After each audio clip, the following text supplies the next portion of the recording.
Hi guys, good evening. चलिए अब सुनते हैं मुकद्दर का सिकंदर, और आप सबको मैं सुनाती हूँ स्टोरी। और पहले उसके पहले प्रीवियस पार्ट से जान लेते हैं कि आखिर स्टोरी में क्या हुआ था।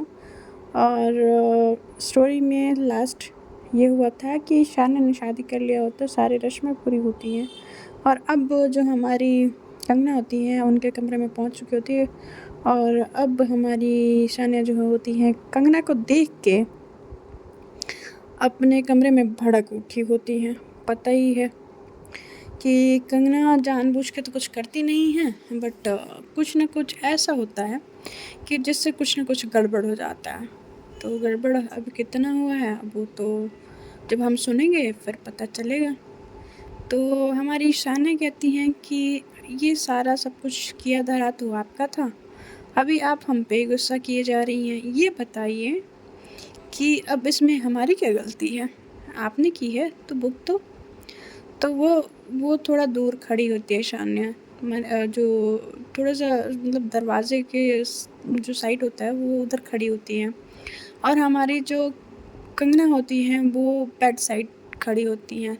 तो जैसे ही हमारी कंगना जब देखती हैं कि वो वहाँ से कुछ बोल नहीं रही हैं, तो कहते हैं कि ज़्यादा सोचो मत, उसके अब इसके अलावा कोई ऑप्शन नहीं बचा है।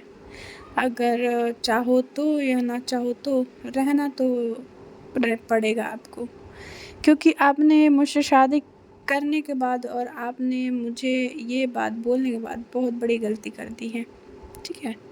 तो आप चुपचाप आके सो जाओ। तो कहती हैं कि हाउ, तुम ऐसे कैसे मेरे से बात कर सकती हो, हाँ? तो कहती ओह, अभी से मतलब तेवर दिखाने लगी आप, हाँ? अभी एक दिन शादी को हुआ नहीं और आप ऐसे। तो कहती है कि कंगना बस कर दो, ठीक है? तुम्हारे लिए अच्छा होगा। तो कहते कि अच्छा तो मेरे लिए कभी था ही नहीं, और इससे ज़्यादा कुछ बुरा होगा नहीं, तो प्लीज़ आप आके सो जाएं। तो फिर वो कहती हैं कि क्या बेहूदगी है, ये कैसे बात कर रही हो? तो कहती हैं कि अच्छा मेरा ये तरीका आपको बुरा लग रहा है, आपने मुझसे जिस तरीके से बात की, जो भी बोला वो। तो कहती हैं कि मैंने ये नहीं बोला, समझ आया? मैंने कुछ नहीं बोला, और तुम मेरे से ज़्यादा मत बनो। मुझे भी पता है और तुम्हें भी पता है कि तुम क्या हो, और मैं अच्छे से जानती हूँ। तो वो कहती हैं कि क्या जानती हो? ये जो सारी चीज़ें हुई हैं ना तुम्हारे वजह से ही हुई हैं, ठीक है? तो अगर तुम ऐसा ना करती तो शायद ये सब चीज़ें ना होती। समझ आया कि नहीं आया? तो कहती हैं कि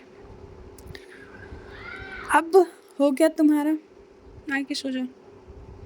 तो कहते कि नहीं, तुम सो जाओ, मैं कहीं और जाके सो जाऊँगी। तो कहते हैं कि ठीक है।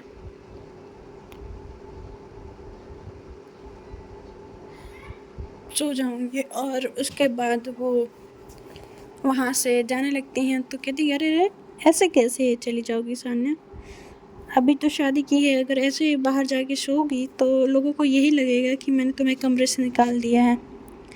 तो तुम्हें ऐसा लगता है कि मैं तुम्हें तुम्हारे कमरे से निकाल सकती हूँ?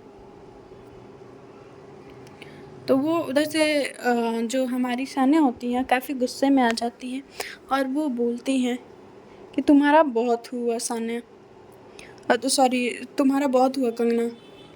अब तुम चुपचाप जाओगी या मैं धक्के मार के निकालूँ तुम्हें? तो कहती हैं कि अच्छा ऐसी बात है, तो क्यों? अभी प्यार की हो, अभी मुझसे शादी की हो, अपने भाई को बचाई हो, तो अभी तुम मुझे कैसे कह सकती हो कि तुम जाओ यहाँ से? नहीं कह सकती ना। अब तुमको तो मेरे साथ रहना पड़ेगा,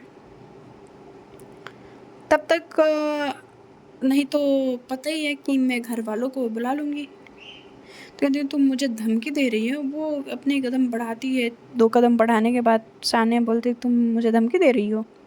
तो कहती है कि नहीं, मैं धमकी नहीं दे रही, तो मैं बता रही हूँ। तो कहते हैं कि तुम बताना बंद करो, मुझे अच्छे से पता है तुम क्या बता रही हो। तो कहती कि तुम इतना भड़क क्यों रही हो शान्या? हाँ, अब जब प्यार एक्सेप्ट कर लिया, मुझसे शादी कर लिया, तो भाई अब तुम्हें क्या प्रॉब्लम हो रही है? अब किस बात का दुख हो रहा है तुम्हें? तो कहती कि तुम यहाँ पे हो, मेरे सामने हो, मेरी आंखों के सामने चुभ रही हो, मुझे इस बात का दुख है। तो कहती क्या? तो कहती हाँ, मुझे इस बात का दुख है कि काश मैंने जैसे अपने भाई की ज़िंदगी से तुम्हें निकाला, वैसे अपने घर से भी निकाल के फेंक पाती। तो कहती कि इतनी नफ़रत मुझसे? तो कहती कि हद से ज़्यादा। सान्या जब ये बोल रही होती है, उसके आँखों में गुस्सा कंगना के लिए साफ दिख रहा होता है, मगर कंगना ये समझ नहीं पा रही होती कि इतना गुस्सा किस बात के लिए, क्या किया है मैंने कि ये इतना गुस्सा है मुझसे, इतनी चिढ़ी हुई है। फिर वो थोड़ा करीब आती है और कहती है कि बोल रही हूँ कि जाओगी या मैं निकालूँ?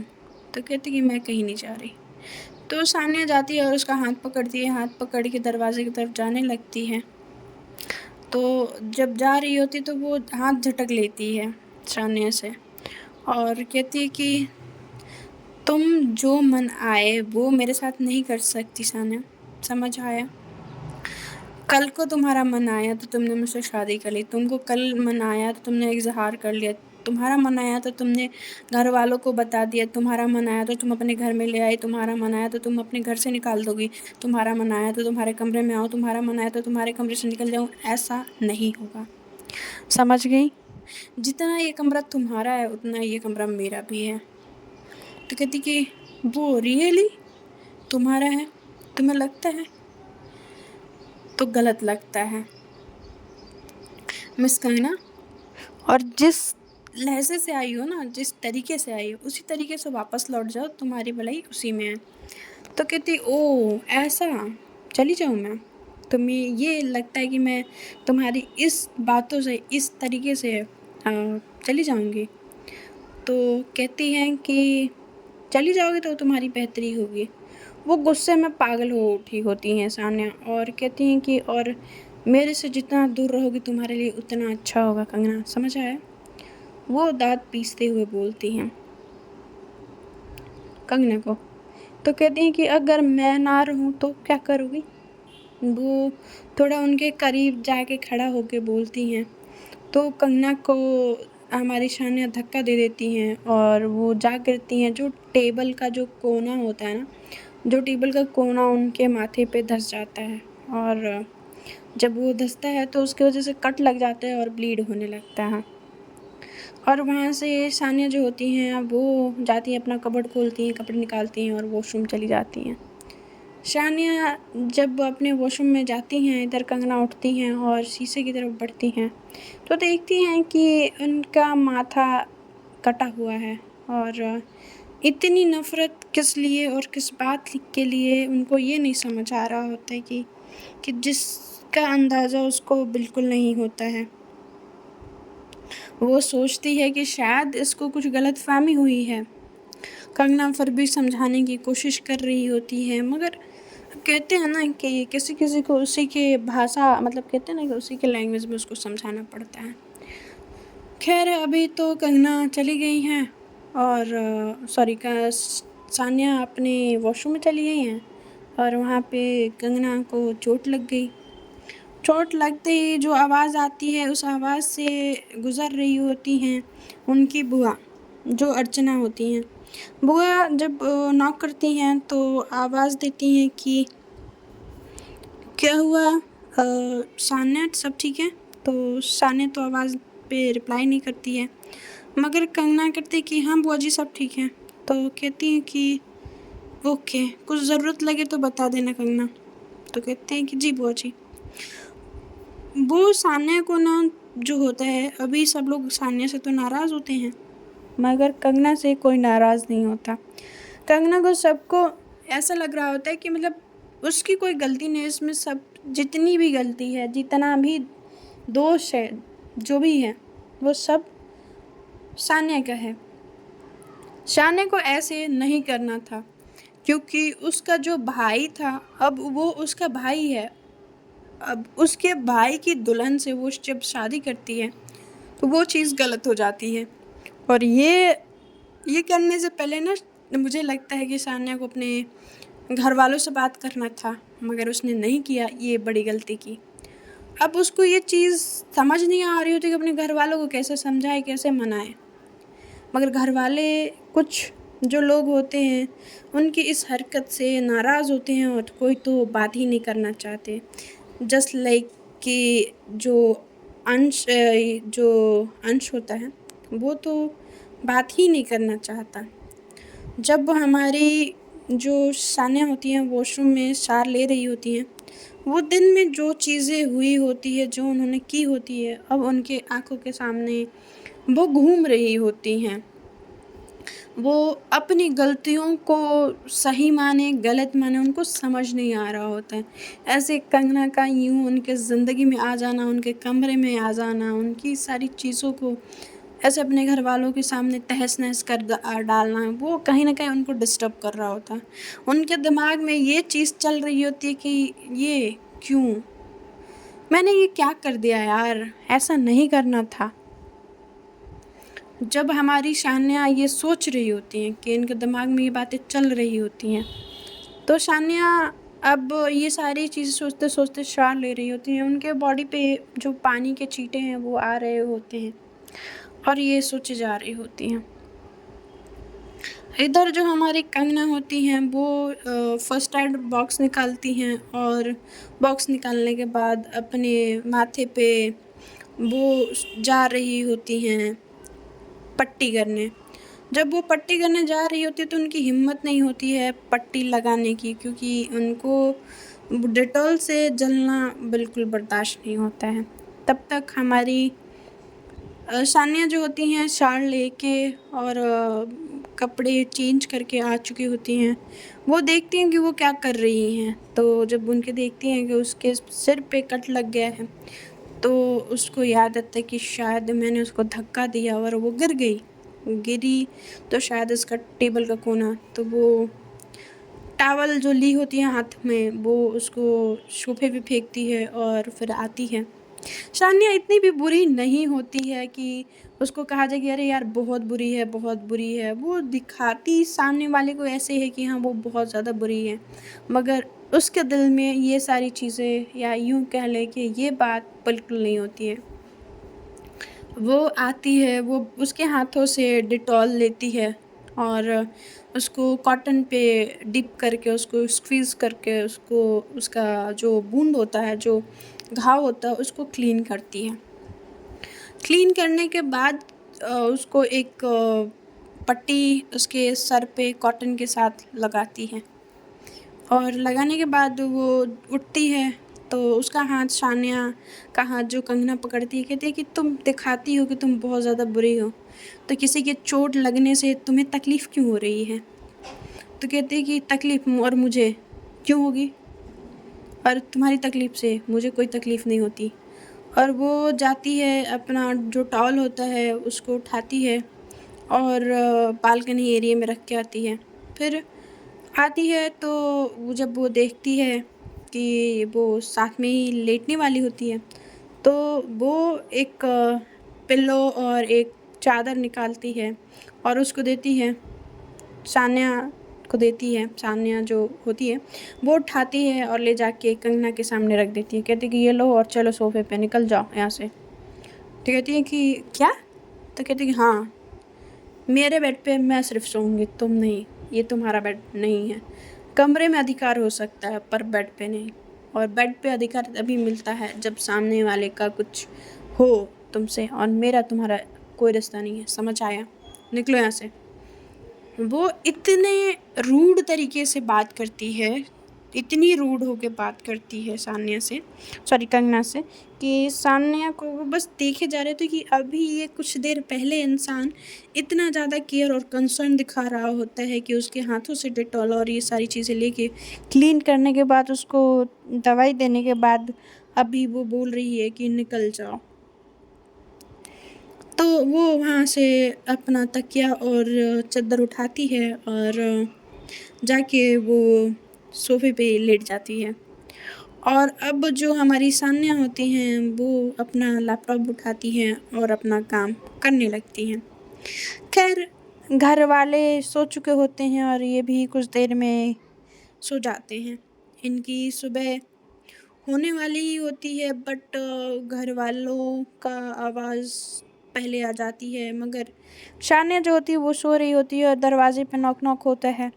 तो नॉक नॉक होते ही हमारी कंगना का आँख खुलता है और आँख खुलते ही वो उठती हैं तो देखती हैं कि शान्या सो रही है। तो वो जाके दरवाज़ा खोलने ही वाली होती हैं। फिर उनको ध्यान आता है कि ये कंबल और चादर सब लोग अलग-अलग देखेंगे तो कुछ न कुछ दिमाग में बातें आएँगी और कुछ न कुछ सवाल होगा। खैर, जब मैंने बोला है कि इस रिश्ते को निभाऊँगी तो मगर घरवालों के नज़र में ही सही मुझे इस रिश्ते को निभाना है।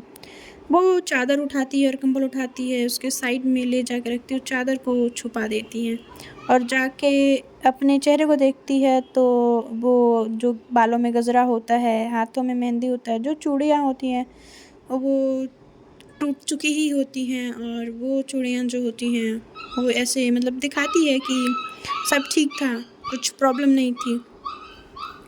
हमारी कंगना जो होती हैं वो जाके दरवाज़ा खोलती हैं और खोलने के बाद जो है वो उनको अब ये लगता है ना कि अब चलो हो गया, अब खोलते हैं। वो पूरा चीज़ देखने के बाद ध्यान से फिर वो शांत होके अब जाती हैं, दरवाज़ा जब खोलती हैं, दरवाज़े पे अपनी सासू मॉम को पाती हैं। मतलब कि जो उनकी सासू मॉम होती हैं यशी जी, वो 4 बजे समथिंग उनके दरवाज़े पे आई होती हैं और उस वक़्त घर वाले जग चुके होते हैं। तो कहती है कि माँ आप सॉरी आंटी आप, तो कहती हैं कि बेटा अब माँ कहना स्टार्ट कर दो, जितनी जल्दी हो पाए उतनी जल्दी, उतना अच्छा है। तो कहती हैं कि ठीक है माँ। तो कहती हैं कि तुम जल्दी से फ्रेश हो जाओ और फ्रेश होने के बाद नीचे आ जाओ। तो वो जब देखती हैं कि शान्या अभी सो रही है तो कहती कि बेटा सब ठीक है ना? तो कहती कि हाँ हाँ माँ सब ठीक है। क्यों, आपको क्यों ऐसा क्यों पूछ रहे हो? तो कहती हैं कि मैं सनी को बहुत अच्छे से जानती हूँ और मैं उसकी माँ हूँ, तो मैं इसलिए बस पूछ रही हूँ कि सब ठीक है ना? अगर तुम्हें किसी भी बात की, किसी भी चीज़ की ज़रूरत लगे तो मैं यहाँ हूँ, तुम अकेली नहीं हो। तो कहती कि जी माँ। तो कहते कि जल्दी से नहा धो के नीचे आ जाओ, आरती करनी है। घर की बहू जब आती है तो वो घर की आरती पहली सूरज उगने से पहले की जाती है, घर का नियम है, तो आ जाओ जल्दी। तो वो कहती ठीक है माँ, और कहती कि बेटा तुम जो भी पहनो बट कुछ अच्छा से पहनना।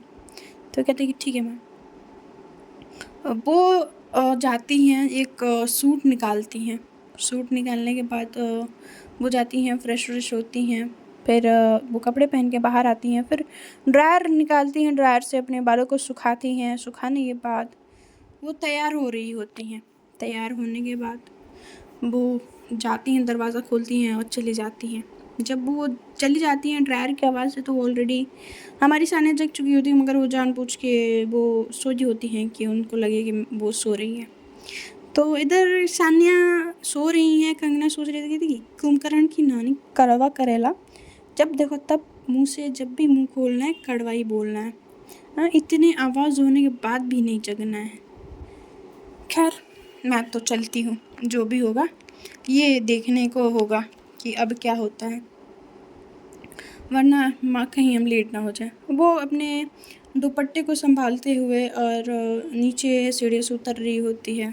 तो सीढ़ियों से जब वो उतर रही होती है तो जस्ट वो उसका पैर स्लिप होने वाला होता है। तब तक जो हमारी अंशुल होती है वो कहती है कि भाभी, वो आके संभाल लेती हैं, उनका हाथ पकड़ लेती हैं तो वो संभल जाती हैं। कहती हैं कि थैंक यू अंशु। तो कहती हैं कि थैंक यू किस बात का, आप ठीक हैं? तो कहते हैं कि हाँ, सब लोग इतनी जल्दी क्यों जग के आए हैं? तो कहती है कि आज आपका पहला दिन है ना, इसलिए शादी के बाद।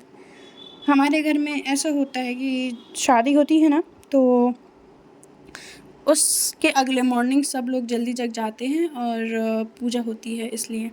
तो कहती कि भाभी आपने सब कुछ पहना है बट आपका मंगलसूत्र और सिंदूर। तो कहती हैं कि वो शिट, मैं रूम में ही भूल आई, मैं पहन के आती हूँ। तो कहती कोई ना, चलो नीचे चलो, आप नीचे पहले आरती कर लो वरना लेट हो जाएगा। तो कहती कि ठीक है। तो वो नीचे जाते हैं और नीचे जाने के बाद वो मिलती हैं अपनी मतलब जो संध्या जी होती हैं, आशीष, सीमा, शाश्वत जी, यशवर्धन मतलब वर्धन जी, सब लोग नीचे आ चुके होते हैं। वो सबका पैर छूती हैं, सब लोग उनको आशीर्वाद देते हैं सदा सुखी रहने का, खुश रहने का। और फिर सब लोग कहते हैं कि चलो बेटा आरती करो। जो माता जी का जो मंदिर होता है वहाँ पे सब लोग इकट्ठा हो चुके होते हैं। वहाँ पे बस कोई नहीं होता है तो 2 लोग नहीं होते, एक सानिया नहीं होती है और दूसरा अंश नहीं होता। बाकी फैमिली मेम्बर्स होते हैं, क्योंकि वो रस्म होती है और वो रस्म पूरा करना ज़रूरी है उनके हिसाब से। तो हमारी जो सानिया होती हैं वो बहुत ज़्यादा इतनी ज़्यादा अक्कड़ू इंसान, मतलब हद होती है, बहुत ज़्यादा अकड़ू होती हैं। तो अब इधर आरती होने लगती है, पूजा होती है, आरती होने लगती है, तो आरती बारी-बारी से सब लोग करते हैं। तो जो संध्या जी होती हैं वो देखती हैं कि उन्होंने सिंदूर और मंगलसूत्र नहीं पहना है। तो कहती है कि बेटा तुम शादी के पहले दिन ही मंगलसूत्र और सिंदूर लगाना भूल गई। तो कहती हैं कि जी दादी सॉरी। तो कहती हैं कि सानिया कहाँ है? तो देखते हैं फ्रेंड्स आगे क्या होता है। बने रहिए, bye bye, take care, good night.